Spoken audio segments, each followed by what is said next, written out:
Yung mga paningin. Now therefore, ye are no more strangers and foreigners, but fellow citizens with the saints and of the household of God. Purihin po ang Panginoon sa pagbasa ng kanyang salita. Bari na po ay magsipo.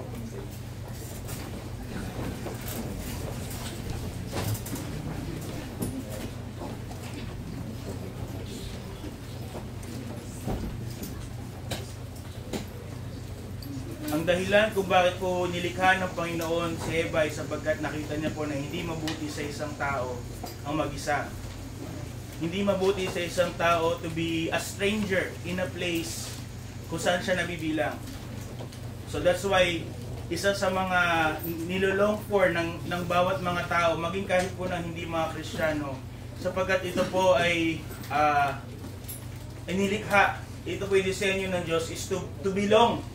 To belong to someone. Hindi walang isang tao na may tamang pag-iisip na meron na siya ay nasa isang lugar, nasa isang grupo, ngunit masaya siya dahil siya po ay hindi kabilang sa grupong iyon. Siya po ay exiled. Siya po ay alienated. Na tila baga kahit siya po ay nandoon, wala siya roon. Na tila baga kahit siya ay kabilang sa isang grupo, tila baga hindi siya kabilang doon. So isa siguro sa pinakamasakit na pwedeng maranasan ng isang tao, na isang buhay na tao, ay yung pagiging stranger in a place where he expects to belong to. This is perhaps the greater ache in the human soul. Yun nga po is to not belong to anything or anyone. It is the feeling of being in a place, katulad po natin sinabi, yet being out of place. Nasa lugar ka, ngunit parang hindi yun ang lugar mo. To stand in a room, yet know you are not part of it. To see the warmth of home, yet remain outside in the cold. Ito po ay may kita natin marahil sa larawan ng isang orphan, sa orphanage. Kung siya po ay ilang beses siya makakita ng mga pamilyang dumarating, nandun siya sa lugar kung saan maaari siyang makuha, maaari siyang mabilang sa isang pamilya.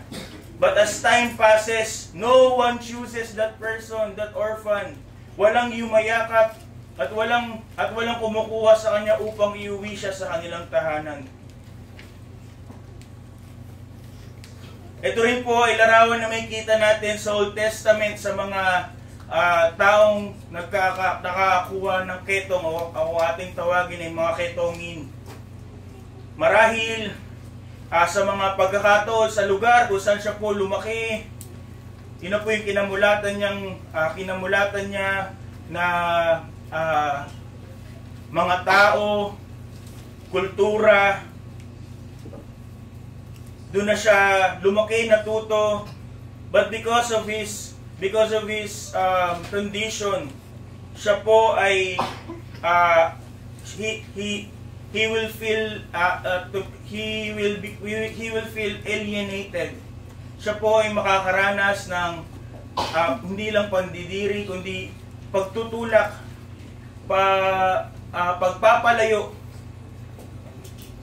Marahil the streets are the same, kung ano yung streets that he grew up with, yung mga mukha ng mga tao na kanyang makakasalamuha, yet he no longer belongs in that place. Every time na makita niya, same people, these people will scatter. Yung mga ina ay palalayuin ng mga anak sa kanya. At siya po ay may iwang mag-isa nakatayo sa lugar na familiar, but the feeling is not. He is present in that situation and in that place, but he is rejected. Marahil ganun din po ang naranasan ni Adan at ni Eva nang sila po ay palayasin sa hardin ng Eden. All they can do is to gaze back, tignan ang hardin ng Eden. They can see the garden. They can hear the wind in its trees. Maybe mamaamoy pa rin nila yung bango ng hardin na iyon. Ngunit meron pong nagliliyab na mga tabak na nakaharang at sila po hindi makakabalik. Ito'y kanilang tinuring na tahanan. but after the fall, it is closed for them forever. Ito po yung pakiramdam ng pagiging stranger in a place that is familiar. This is what the apostle declared na totoo para sa mga hintil sa panahon po bago po dumating ang Panginoong Jesucristo. Ang mga hintil po ay mga outsiders to the Israelites. Ang mga ceremonial laws, yung mga iba't ibang mga parte po ng kautusan is to make the Israelites peculiar upang ang kanila pong pamumuhay hindi maging katulad ng mga tao na nasa paligid nila, mga hintil. In that way, they will never have the opportunity to fellowship with them. Wala silang oportunidad sapagkat ang kanilang pamumuhay iba. It is designed upang sila po ay i-isolate. Hindi lang i-isolate yung Israelites, but also upang i-isolate yung mga hintil sa kanila. They were cut off of God's covenant, ang mga hintil na katulad natin. Sila po ay mga strangers to the promise of God, and they are foreigners to the people of God. At ang katotohanan po ito'y totoo, hindi lamang po sa mga hintil sa unang panahon, kundi ito po ay totoo, tunay na kondisyon, strangers and foreigners. Ito po ay tunay na wretched condition of every soul that is apart from Christ. We are spiritually present sa mundo ng Panginoon na kanyang nilikha, yet we are cut off from His family. Tayo po ay napapaligiran ng presensya ng nilalang ng Panginoon of His creation, yet we are estranged from His covenant. We are living under His Son, yet we are barred from His presence. Ano po ang kalagayan ng mga tao? Apart from Christ, we are strangers. We are foreigners. We are in a place, but we are out of place. We are before God, but we are out of place before God. At ito po ang deepest estrangement of all. Ang pinakamalalang pagkawalay of all. So sa pagsusulat po ng Apostol Pablo sa mga taga-Epeso, ang mga mananampalataya po dito ay karamihan mga hintil. So this message initially given to them, an extension to us, ang kanya pong panawagan, kung inyo pong napansin in verse 11, is to remember, to look back. After niya pong banggitin ang mga napakadakilang katotohanan na ating naranasan mula kay Kristo, in verse 4, the great love wherewith He loved us. In verse 8, the grace that saved us through faith. Tayo po ay inuutusan ng Apostol Pablo to remember. To remember. We are not to forget kung saan po tayo nagmula. Katulad ng mga hintil na mananampalataya na kanya pong sinusulatan. We are not to forget that we were once apart from Christ. Amen. Katulad po ng ating nakita nakaraang linggo, dapat lamang that we are strangers and pilgrims in this world, but there is this state before Christ bago po tayo makakilala kay Kristo. At ito po'y pinapaalala sa atin ni Apostol Pablo, tayo rin po'y mga estranghero, tayo po'y mga taga-ibang lupa. Ngunit hindi sa mundong ito. We are reminded that we were once, nung tayo po'y nasa atin pang mga kasalanan, we were strangers and foreigners to God. We were once excluded. Tayo po ay mga tagalabas. Tayo po ay hindi kasama sa kanyang mga tipan. At tayo po ay hindi kanyang mga tao, hindi kanyang bayan. At hindi karapat-dapat at hindi pwedeng manghawak sa kanyang mga pangako. So atin pong unang tignan, the condition outside of Christ. The condition outside of Christ at tinatawag po ng Apostol Pablo for us to remember. So atin pong tignan in verse 12 ng chapter 2, inyo pong basahin. Ready? In verse 12, reading, begin.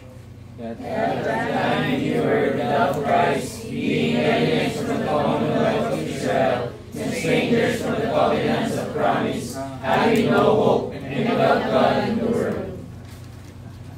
So kung makikita po natin, phrases upon phrases, descriptions upon descriptions, kung ano ang ating dating kalagayan when we were without Christ. This is our condition and hopefully hindi na po. Amen. So first and foremost, ano raw po ang ating condition? Before our condition outside of Christ, we are without Christ. Wala tayong Mesiyas.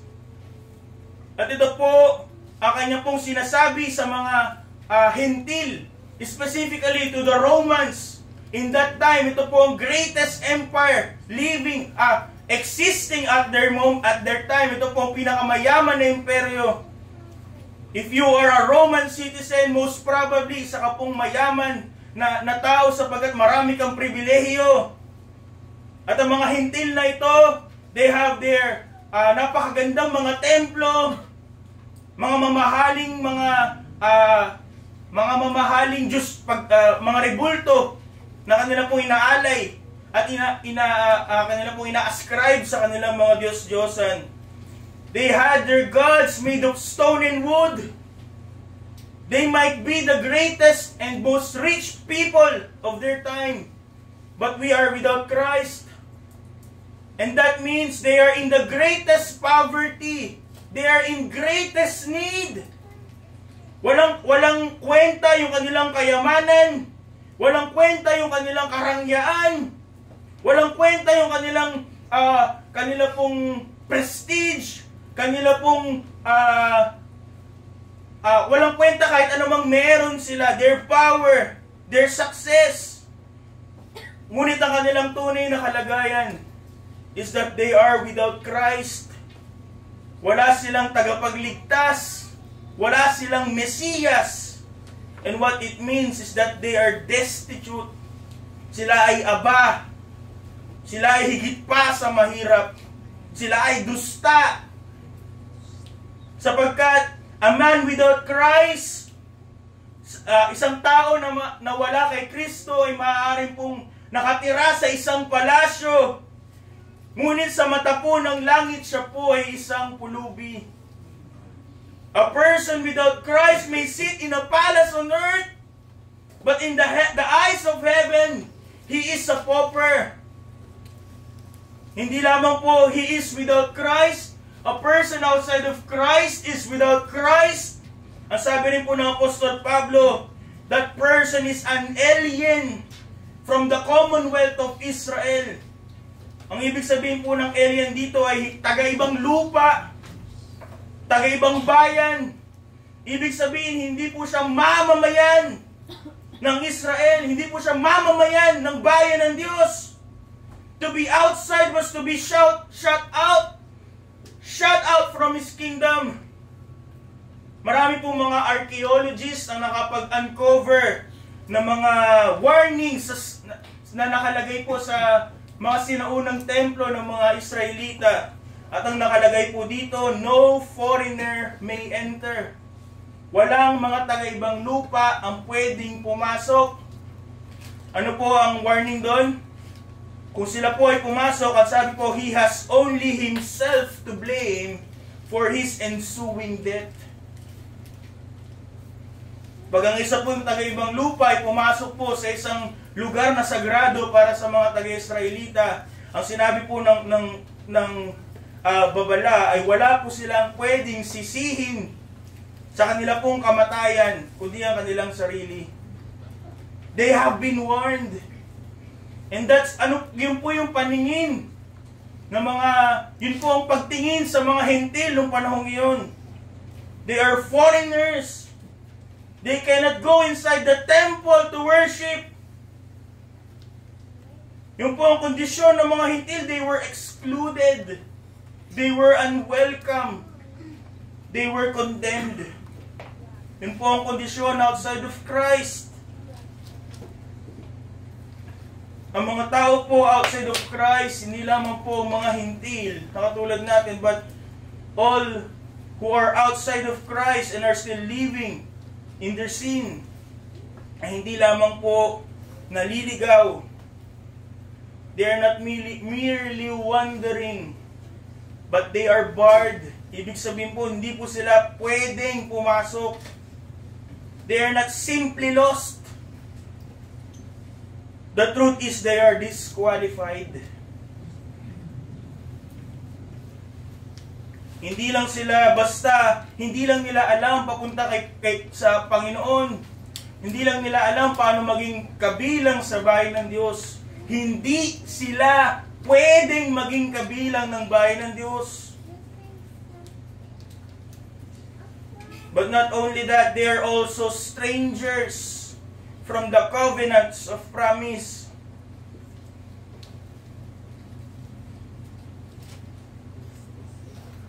Ang salitang covenant is really something na pamilyar sa atin, marahil kahit mga bata.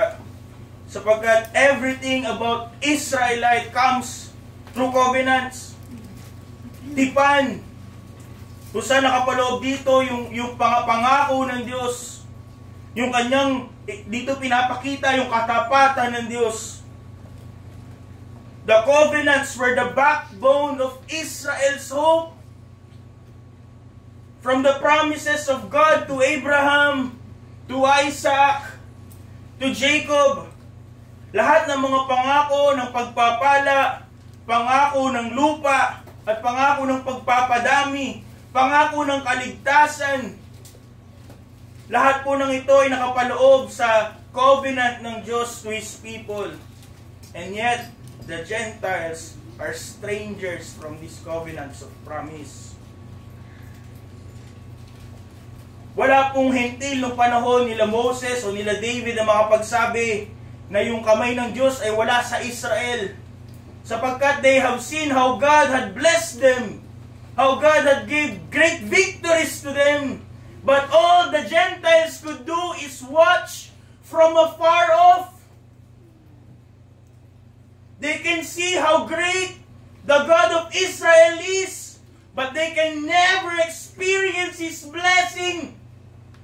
They can never be part of His promise. They could never taste themselves kung sino ang Diyos ng Israel. They were strangers from the covenant of promise. Not only that, or more so, because of that, they have no hope. Ano ang kausap ng Apostol Pablo? Mga mamamayan ng Roma. Again, they could be wealthy. Marami sa mga panahon na yon ay mga pantas sapagkat they believe in philosophy. Malaking impluwensya ng philosophies of that time. And yet, ano po ang sabi ng Apostol Pablo? To them, kalagayan nila bago kay Kristo, they have no future. They have no assurance. And they have no deliverance. Mayroon silang mga Diyos, but their gods cannot save them. They have great philosophies. Marami pa rin. Ilan sa mga yon ay marahil ginagamit pa rin sa mga panahon ngayon. But their philosophies could not conquer death. They live in the greatest empire nung panahon nila, but it could not stop the grave. Ano po ang kalagayan ng mga taong yun? Ano po ang kalagayan outside of Christ? A life without hope. Sasabihin natin, masaya naman sila eh. Mga taong namumuhay sa kasalanan, yes, a man without Christ may laugh today, but he will surely weep tomorrow. Amen. Marahil sila po ay nagbubunyi. They sing today, but they will surely mourn tomorrow. For without Christ, there is no hope. For without Christ, wala pong tunay na bukas. Amen. And lastly, Ano po ang description sa kanila? Ano ang description sa atin nung wala pa tayo kay Kristo? We are without God in the world. Tayo ay nabubuhay, sila ay nabubuhay under the creative order of God. Kanilang pinapapasok sa kanilang mga baga ang hangin mula sa Diyos.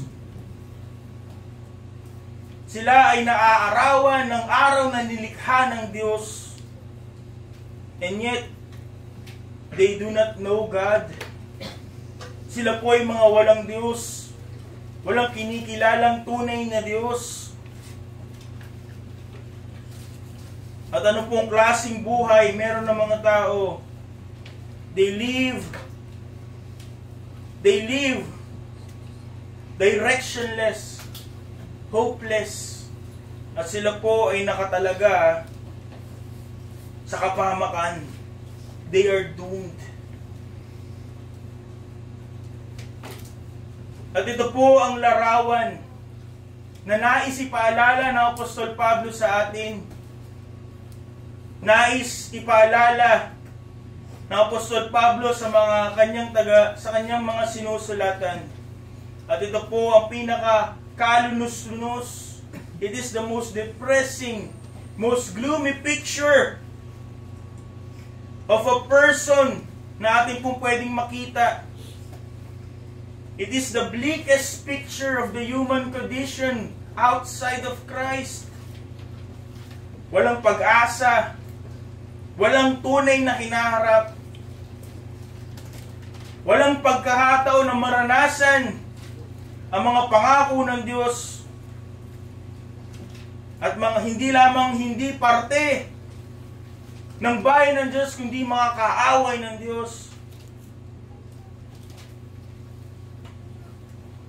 And the Holy Spirit through the Apostle Paul commands us, remember. Wherefore remember, sabi ng Apostol Pablo. Ito po ay isang kalunos-lunos na kalagayan kung ating nauunawaan. But we are not left to languish in despair over this tragic condition.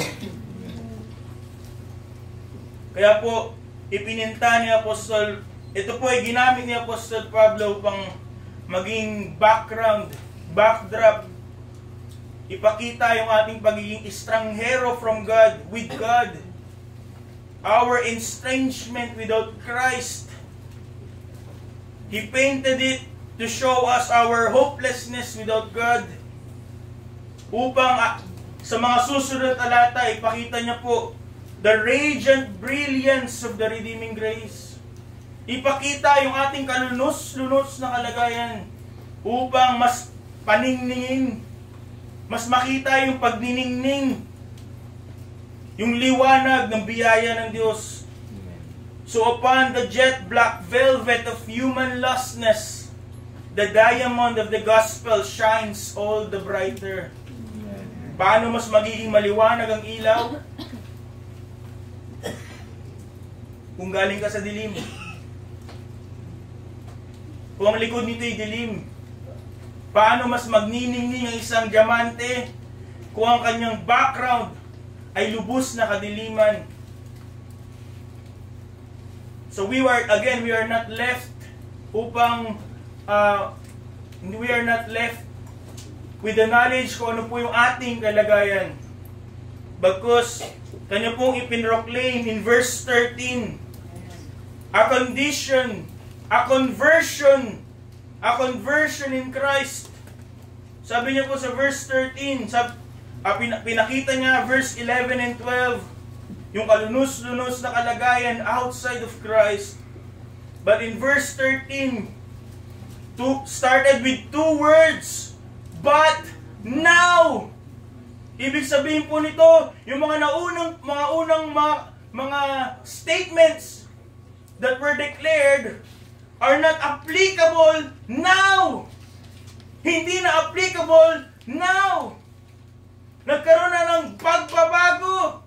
It is a 180 degrees change. But now in Christ, sabi niya po, ye who sometimes were far off were made nigh by the blood of Christ. Amen. Dalawang simpleng salita, ngunit ngayon, but now, ngunit ito po'y dalawang salita na nagdi-divide ng eternity. Ito po'y dalawang salita that thunders grace, trumpets mercy. At ito po ay ito po'y nagwawagayway na tila baga banner of salvation over the ruins of our past. Ito po'y ating pwedeng panghawakan. Pwede nating gamiting ito po'y mga salita na ating pwedeng gamitin upang to recover us from that tragic condition. But now,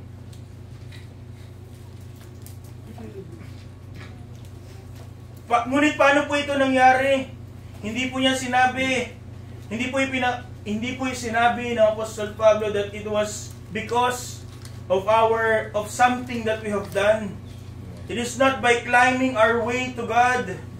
It is not by our own efforts. It is not by our own merits. Ano po sinabi ng Apostol Pablo? Paano po tayo inilapit? Tayong mga dating nasa malayo, tayong mga dating estranghero, tayong mga dating taga-ibang lupa. We are made nigh by the blood of Christ. But now, in Christ, hindi po sa ating sariling gawa, not because we climbed our way to God, but because Christ came down to us. Not by our own effort, but His effort and His blood spilled on the cross. Not by our own merit, kundi kung ano yung ginawa niya sa krus para sa atin. And this conversion is only in Christ. Yung but now, yung pagbabago, this transition is only applicable for those who are in Jesus Christ. It is only in Christ and never apart from Him.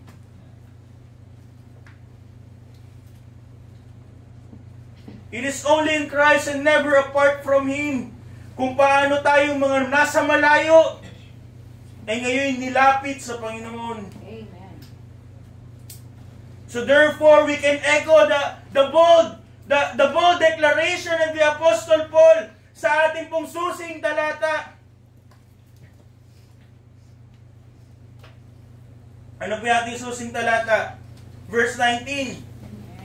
So we echo boldly the declaration of the Apostle Paul that we are no more strangers and foreigners. At yun po ang title ng ating message sa umagang ito. We are no more strangers and foreigners. Sinabi natin nakaraan, tayo mga estranghero, tayo ay mga manlalakbay, ngunit sa mundong ito. And we've seen that we are strangers and foreigners prior conversion, bago tayo maligtas. Ngunit because of Christ, in His complete work in the cross of Calvary, atin po mapapanghawakan na sa harapan ng Diyos, tayo po ay hindi na estranghero, tayo na po ay hindi iba sa Diyos. We are no more strangers and foreigners. At yun po dapat ang ating awitin. Amen. Yun po ang paghatol ng langit. Ito po ang tagumpay na dinulot ng Ebanghelyo. And this is something we could never accomplish ourselves. Si Kristo lamang po has accomplished it for us. Only Christ has accomplished it for us. Tayo po ay mga taga-ibang lupa. We were outsiders, but now we are insiders. We were once foreigners, but because of Christ, now we are citizens. We were once strangers, but because of Christ, we are now children, anak ng Diyos. At upang ating mas maunawaan, nagbigay po ng dalawang larawan si Apostol Pablo. for us to understand ano po yung glorious truth na ito. To be no more strangers and foreigners to God. Binigyan niya po tayo ng dalawang larawan. So first, in Christ, sabi niya po, sa verse 19, now therefore, ye are no more strangers and foreigners, but fellow citizens with the saints. At yung pangalawa po, and of the household of God. So una po natin pagtuunan ng pansin, the citizenship in Christ. Natin nabasa sa unang parte po ng verse 19. So we are no more strangers and foreigners. Anong ibig sabihin nito? We are now fellow citizens with the saints. So notice with me the citizenship in Christ. Ano po ang ibig sabihin nito? Tayo po ay hindi na taga-ibang lupa. We are no more homeless. We are no more stateless kung tayo po ay taga-US. We are no more wandering. Ano po ang ibig sabihin if we are no more strangers and foreigners? Sabi po ng Apostol Pablo, ang ibig sabihin po nito ay tayo ay mamamayan na ng kaharian ng langit. Tayo ay mamamayan na ng kaharian ng Diyos. So ano ibig sabihin ng citizenship? Ibig sabihin po nun, isa kang mamamayan ng isang bansa o isang kaharian. At kung ikaw ay isang mamamayan ng bansa o kaharian na yon, ibig sabihin ng karapatan at mga pribilehiyo ng mga mamamayan ng bansa ngayon ay dapat din natatanggap mo. Ibig sabihin, yung bansang yon o yung kahariang yon ay poproteksyonan ka. Bibigyan ka ng seguridad. At higit sa lahat, it declares identity and belonging. Kung ikaw ay isang mamamayan ng isang bansa, ibig sabihin, taga dun ka. Ibig sabihin, you belong in that nation. You belong in that kingdom. Sa panahon po ni Apostol Pablo, to be a Roman citizen, marahil katumbas yun ng pagiging American citizen sa atin sa panahon ngayon. To be a Roman citizen was priceless. Si Apostol Pablo din po, ginamit niya po yung kanyang pagiging mamamayan ng Roma upang siya po ay maka-avail ng security. Yung kanya pong, yung pagiging mamamayan ng Roma, it provides access sapagkat they hold the roads in the ancient times. It granted security. It granted legal standing. Ngunit hindi po pagiging mamamayan ng taga-Roma po yung kanya pong binabanggit dito. Hindi po pagiging mamamayan ng Amerika o kahit saan pang bansa. He was talking about something infinitely greater. Greater than Rome. Even greater than Israel. Greater than America. Or any other country in this world. Ano pong pagkamamamayan ang binabanggit po ni Apostol Pablo? Ang dulot ng pagiging na kay Kristo. It is to be in the eternal kingdom of God. To be citizens of the kingdom of God. Maraming ibig sabihin. Maraming naisip pa kahulugan. Maraming katotohanan na dapat natin saliksikin. But here are some that we will focus on today. So, nang ibig sabihin po nun, hindi ka na estranghero sa mata ng Diyos. Hindi ka na taga-ibang lupa. You are not outside the borders. It means you are officially registered. You are eternally recognized and permanently secured in the kingdom of heaven. Amen. Yung mga tunay na kay Kristo can declare katulad po ni Apostol Pablo in Philippians 3:20, for our conversation is in heaven. Ang sabihin po ng conversation, citizenship, pagkamamamayan. Hindi na dito sa lupa, bagkus sa langit. From whence also we look for the Savior, the Lord Jesus Christ. So, anong ibig sabihin po? To be citizens of heaven. What does citizenship in Christ brings? Ang ibig sabihin po nito, we were Before, sabi di ba, we are aliens to the covenants of promise. But because we are now no more strangers and foreigners, we now share the rights of God's people. Sabi rin po ni Apostol Pablo in Galatians 3, verse 28.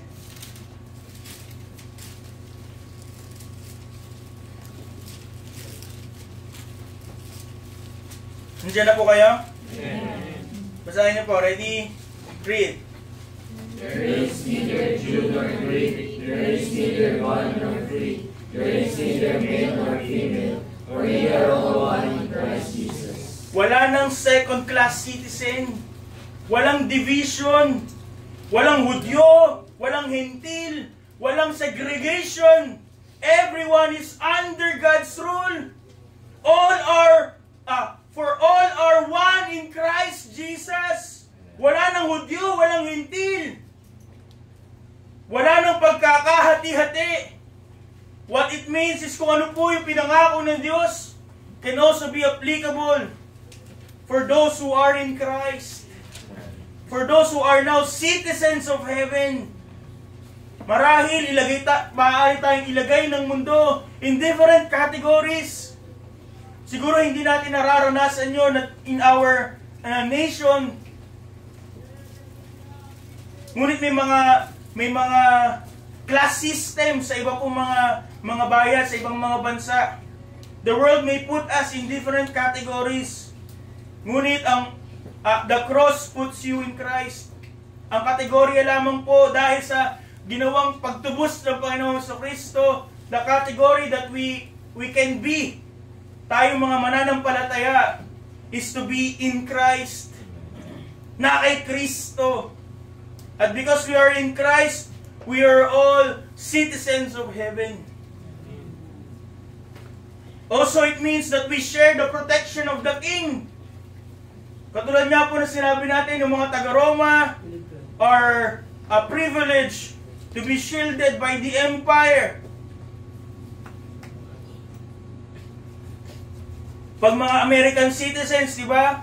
Minsan makikipag-negotiate pa yung Amerikanong presidente for just one person na hinostage sa isang lugar para maproteksyonan yung taong yun. But what more? The King of Heaven. If the Roman Empire could protect its citizens, if the United States of America can protect its citizens, what more? The Lord of Heaven, the King of Heaven. Ang mga mamamayan ng langit are shielded by God Himself. It is one of the declarations of the Lord Jesus Christ na Kanya pong dineklara in John 10:28.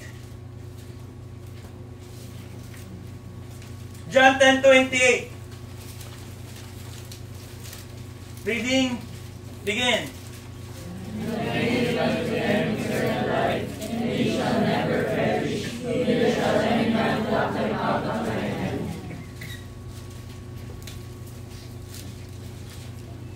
They shall never perish, and neither shall any man pluck them out of my hand. Tagalog nga kuya.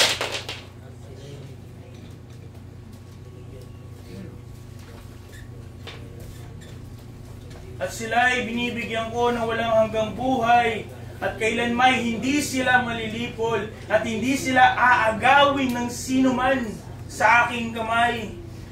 At yun po ang proteksyon na ating tinataglay, being in Christ. We are not just protected by any power in this world, but we are protected by the power that created everything in this universe. No embassy, wala pong embasiya sa mundong ito that can guarantee anyone's safety. But the throne of heaven can guarantee our eternal security.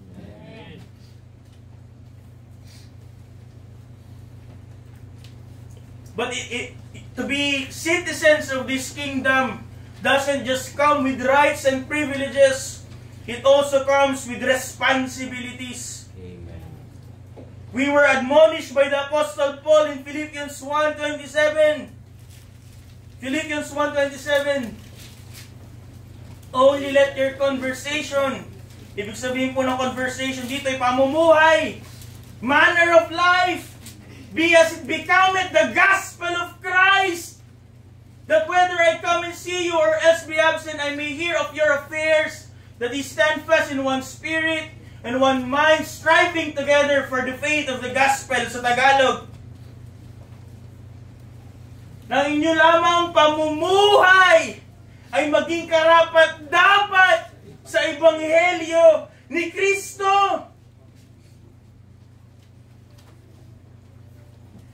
Hindi lang tayo magsasabi, ako pupunta ako langit. Our action should show that. Amen. Hindi lang tayo magwawagay-way, we have heaven's passport, but we live like hell's citizen. We live like the people of this world. And there's a big problem. There's a big disconnect. Ang mga tunay na kay Kristo will live a manner of life worthy of the gospel of Christ. Amen.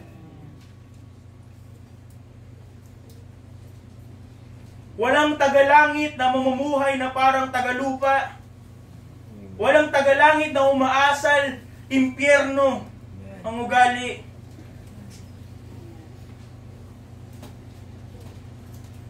The closest we can think of ay yung mga immigrants na naghihintay ma-approve yung kanila pong application na maging citizens ng anumang mga bansa. Marahil sila po'y maghihintay ng taon, maraming mga examination, pagsusuri, interviews, maraming mga seremonya. And finally, the certificate is placed in their hands. The moment that they receive that certificate, sila po ay mamamayan na ng bansang yon. Yung kanila pong kinabukasan ay nagbago na.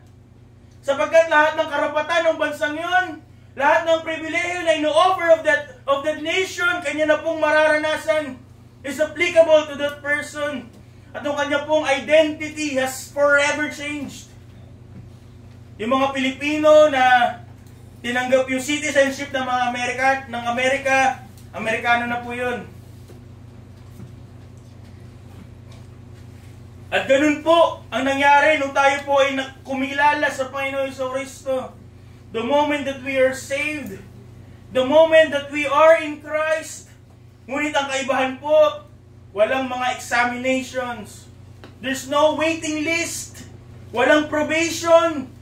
Ano po ang dahilan? Bakit po tayo naging mamamayan ng langit? Nothing in us, but pure, sheer grace. Amen. Biyaya lamang ng Diyos. And because of that grace, you are given full citizenship at the moment of faith. At the moment we put our faith in our Lord Jesus Christ. Kaya even though we are citizens of the greatest empire, the greatest kingdom, wala pong dapat magmayabang, walang dapat magmalabis, because nothing in us, wala po sa atin ang rason bakit po tayo naging kabilang doon, mamamayan doon. Hindi po tayo karapat-dapat ni isa maging mamamayan ng langit, but only because of God's grace that we were given the opportunity. We were given citizenship in heaven. Mga kapatid, we were strangers and foreigners before God, but thanks be to Christ, Amen. we are now fellow citizens with the saints. Hindi na po tayo mga estranghero. We are no more foreigners, but we are citizens of heaven. Ngunit hindi po tinapos ng Apostol Pablo. Napakalaki na po nung pribilehiyo na makakamit mo. Kung ang Diyos ay kung ang bayan ng Diyos, parte ka nun. Kung ang Diyos ang iyong hari, napakadaming pribilehiyo, napakadaming pagpapala na pwede kang makuha. But to be no more strangers and to be no more foreigners before God is more than citizenship. Hindi po siya natapos in the imagery of citizenship. Again, it is glorious to belong to God's kingdom. But the Apostle Paul presses even deeper, drawing us into an even more intimate reality. Hindi lang tayo po mga mamamayan ng langit. Ano po sabi? So verse 19, basahin niyo po. Reading, begin. Now therefore you are no more strangers and foreigners, but fellow citizens with the saints, And of the household of God. Amen. So lastly, notice with me the communion in Christ. Again, it is one thing to be a citizen of a nation. What more, a citizen of heaven. Ngunit, mas iba. It is another thing to be a child of the family of the monarch, ng hari ng bayan na yon. At pinapakita po ni Apostol Pablo that God is not only our king. Pinapakita ni Apostol Pablo that God is also our Father. Because of Christ, we are no more strangers and foreigners. We are now citizens of heaven. And what more? God is our Father. Amen. We are not only His subjects, we are sons and daughters of God. Isipin niyo po ang pagkakaiba.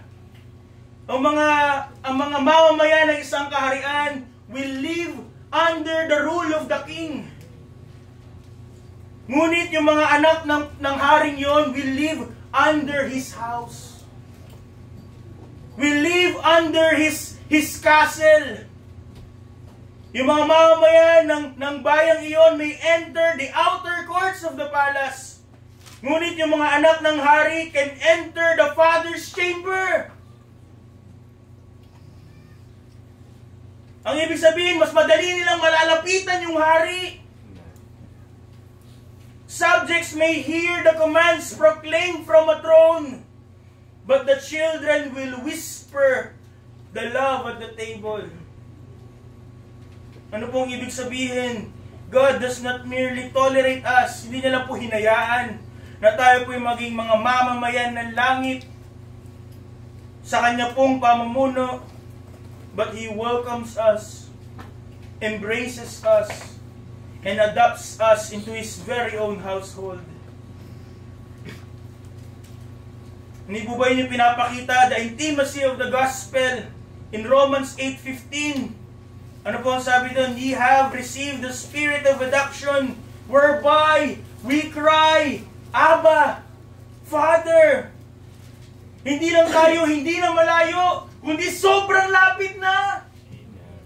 Hindi ka lang kapitbahay ng Diyos, kundi anak ng Diyos. We have the right to call Him our own Father. We could cry to Him, Abba, Father. Hindi na malayo, we are no longer outsiders. We are not just part of His kingdom, but we are part of His family. We are no more strangers and foreigners. We are now part of God's family. In adoption na po sinasabi ng Diyos, hindi niya po sinasabi na pwede kang manatili dito. Hindi niya po sinasabi na pwede kang maging parte ng langit. In adoption, God is saying, you are mine. God is not just saying again, you may stay here. Ang sinasabi po ng Diyos in the context of adoption is that you are mine. In the Roman Empire, adoption po is something legal. It is binding. It is irreversible. Kung inyo pong naaalala yung ating pag-aaral last year. Ito po ay declaration of belonging. Hindi ka lang parte ng kanya pong bayan, but parte ka na ng kanyang pamilya. Amen. Ano pang identity ang hahanapin mo? Why would you try to find your identity? Why would you choose belongingness into this world? If God declared you to belong to His family, parte ka ng kanyang pamilya. So what does that imply? Again, maraming implications what we will be looking to. 3 ngayong umaga. It means we belong together. Lahat ng mga nagsasabing mananampalataya na kay Kristo, especially under a local church, belong together. Ang iglesia po ay hindi isang social club to attend when convenient. Hindi po ito isa lamang sa mga napakarami mong kinabibilangan. The church is our family.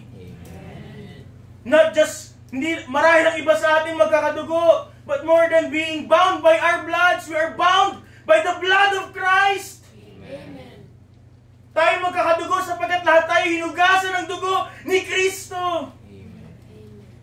And it is a family to which we are irrevocably belong to.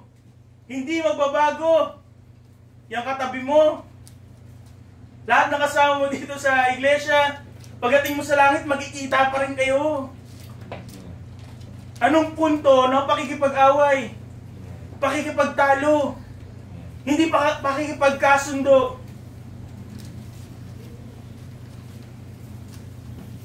Kung tayo po ay tunay na mga nakay Kristo, hindi po tayo mga bisita na nakaupo lang sa upuan. Tayo po ay mga magkakapatid, bound by the blood of Christ. Marahil yung ating mga tunay na pamilya, what we expect and what we experience from there is full of loneliness. Marahil yung mga tahanan nating literal, physical, are fractured homes. But God has given us family that will last forever. At yun po ang ibig sabihin, hindi lang po ako ang anak ng Diyos, hindi lang kayo, kundi ang bawat isa na mananampalataya. Parte ng iglesia na ito na tunay na Kristiyano, parte po yan ng pamilya ng Diyos. And that is your brother. That is your sister. Wala kang magagawa. And to despise the church is to despise your own family in Christ. Amen. Hindi lamang po yun. If we are part of His family, if we are part of the household of Christ, of God in Christ, we share the Father's love. Sabi po ng Panginoong Hesus sa John 17:23.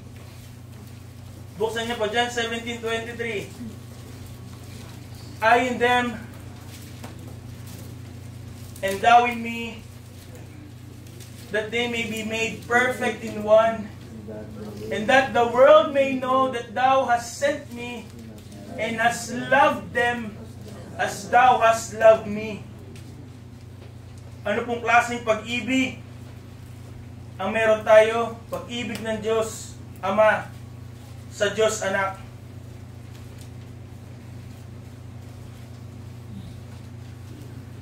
Anong pag-ibig ang dapat, ang meron tayo bilang mga parte ng pamilya ng Panginoon, ng Diyos? Pag-ibig ng Ama sa Anak. Thou hast loved them as thou hast loved me, sabi ng Panginoon Jesus. If we truly understand anong klaseng pagmamahal yun, that should bring us to our knees. Ito'y walang hanggang pagmamahal ng Ama sa Anak. At yun po'y binubuhos sa bawat isa na nakay Kristo. Not just no longer strangers and foreigners, but are people, part of God's household, sharing the Father's love.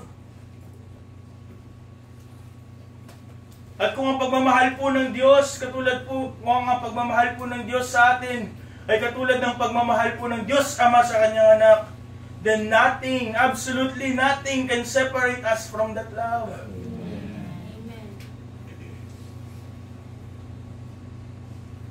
And lastly, because we are part of His household, God's household, we also inherit the Father's riches. Sabi po ng Apostol Pablo, Galatians 4:7, wherefore, reading, begin. Wherefore thou art no more a servant, but a son, and if a son, then an heir of God through Christ. Ang mga mamamayan ng isang bayan may enjoy the land, may enjoy many privileges, but the children of the monarch will inherit the land. Hindi lang po tayo nakakatanggap ng mga pribilehiyo, but what we receive are incorruptible inheritance, undefiled, unfading. Hindi lang po yung pagmamahal ng Diyos sa Panginoong Hesus ang ating pwedeng makamtan. Everything that Christ has is ours too. Every treasure in heaven is for us too. Sapagkat tayo po yung mga anak at tayo po yung mga anak na lalaki at anak na babae ng hari ng mga hari, ng hari ng sangsinukob. We are no more strangers and foreigners. Hindi lamang po ito isang kataga. Hindi lamang po ito isang description. Rather, it is a proclamation.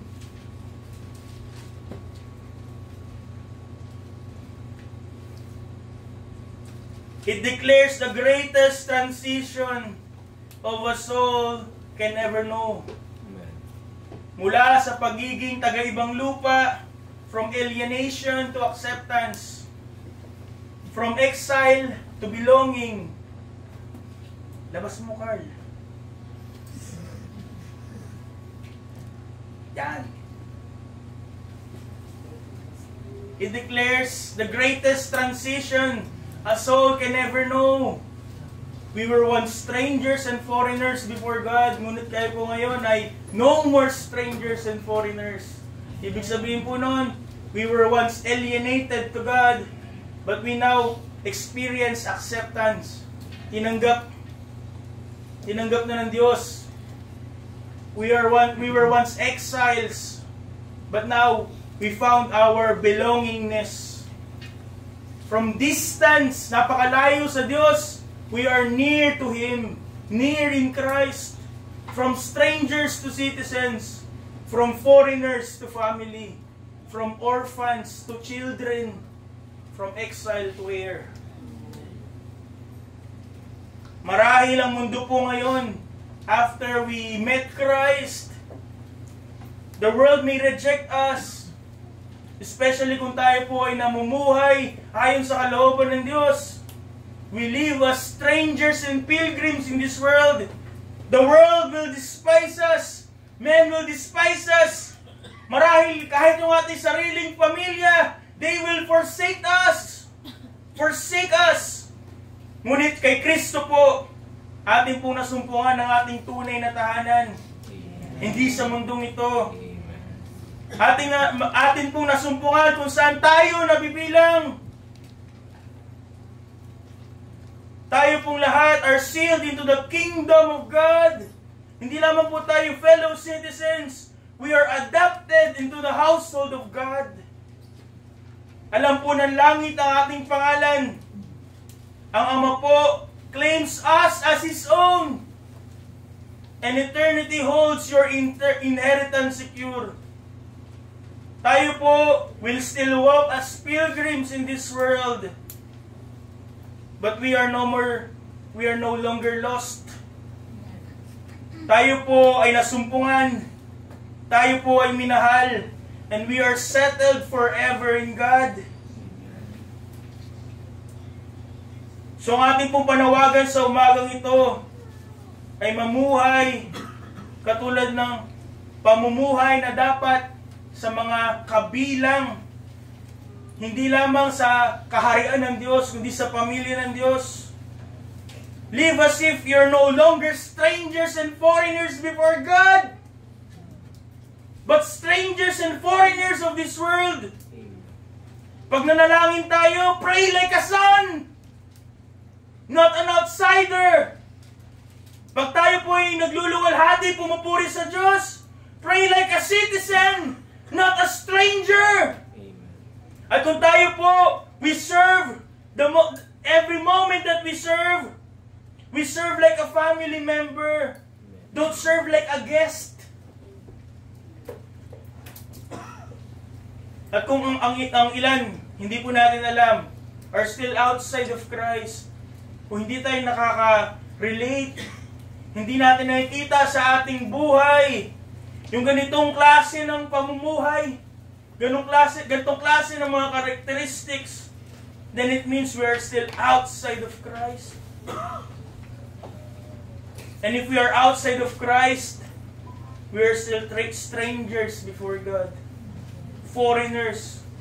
Tayo mga spiritual na mga ulila. And we are still cut off from the household of God. Hindi pa rin kabilang sa pamilya ng Diyos. Maybe that's why we feel at home in this world. Maybe that's why it's okay para sa iba sa atin that is far from God kahit na nandito. Ngunit hindi pa po huli ang lahat.